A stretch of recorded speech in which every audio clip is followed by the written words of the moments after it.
Hey everybody, hello from snowbound Colorado, where it was 60 degrees yesterday and will be 60 degrees tomorrow. Uh, the news of the last couple weeks on the economic front has been from the International Monetary Fund, which is that big international lender that helps countries get out of trouble. They are arguably the best in the world when it comes to doing economic forecasts, and their most recent forecast is the least optimistic one they've had in the last 50 years. Specifically, they think that growth next year on average for the world is going to be 2.8%, and for the next 5 years, only 3%. Whew.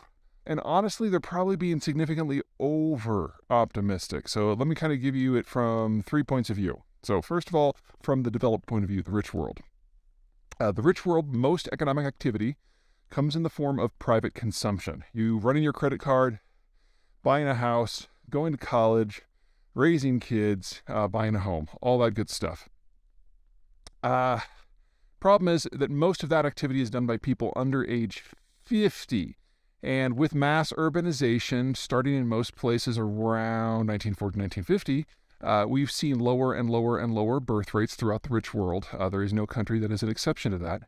And in many cases, replacement population growth, which would be 2.1 children per woman, most of the advanced world dropped below that rate over 50 years ago. Well, you fast forward 50 years, and it's not that you're running out of children. That happened a long time ago. You're now running out of working-aged adults. Specifically, the baby boomers were the last very large generation born in most countries, and on average, the baby boomers entered retirement last calendar year. So the rich world, in most cases, will never, ever be capable of generating the economic growth they have in the past. And in fact, it's probably a little worse than that, because when you stop having kids, people still get older. And so when you have a lot of 30-somethings but not a lot of 10-year-olds, those 30-somethings are spending money on themselves, on cars and condos, as opposed to diapers. And that sort of economic growth has a lot more octane to it. And that's what we've seen in, say, Europe in the 1990s and 2000s. Well, they're never going back to that. They can never go back to that. That's statistically impossible. Okay, so secularly lower growth rates in the rich world is pretty much going to be the norm for at least the next 40 years. Second, the developing world. Now, the key thing that separates the rich world from the developing world is that the developing world isn't as rich. Pretty self-explanatory there. And they need a lot of capital in order to develop their systems. The rich world is the rich world because they have favorable geographies, and it's been easy for them to trade with the world, trade with one another, and build infrastructure because things are relatively flat and open, and rain falls from the sky to grow crops, all that good stuff. Most of the developing world lacks one or more or all of those characteristics. And so if you want to develop, you have to have the cash come in from somewhere else. And that somewhere else has traditionally been the rich world. That money is no longer available. And even if it was, it would be going to pay for pensions and healthcare for an incredibly large and increasing in size retired class of people. So the developing world doesn't have the money that it needs to build infrastructure or to develop consumer markets. So without that input, the most important input for the developing world, you are looking at a secular stagnation that will last until that capital can be generated somewhere else. So not only is the rich world looking at lower growth rates for at least the next generation, so is the developing world. And then, of course, there's China. Now, the Chinese, as you know, tend to lie about all their statistics, but they have managed to sustain growth rates above that of the rest of the world for some time. Now, in the rich world, typically 2% is considered kind of middle of the road. In the developing world, it's usually in the 4 to 7% range. And for most of the last 40 years, the Chinese have been above 8%. And even if you consider that you can't trust all of their data, they've certainly been on the high end of the poorer side of the world in terms of growth rates.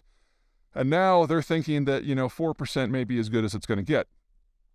In many ways, what the Chinese are dealing with is the worst of all worlds. Like the developed world, they are facing a demographic bomb that's actually a much steeper decline than any other country in the world. This is a country that absolutely is going to get old before it gets rich and reaches first world living standards. So this type of consumption-led growth that we're used to seeing can't happen. And the export growth that they use to sell products to the rest of the world can't happen because that requires growth elsewhere. Second, the Chinese have followed a developing world paradigm to a certain degree and throwing a lot of cash at projects, especially infrastructure, to make it work. Well, China already has a great infrastructure now. And as the Japanese discovered in the 90s and the 2000s, if you already have a good infrastructure and you build more infrastructure, you don't get more economic growth except for from, the development of that infrastructure itself. It doesn't do much follow-on because there's no need for it. Well, the Chinese have been doing this year after year after year for decades now, and they now have a debt load of probably about 350% of GDP, which again, world record.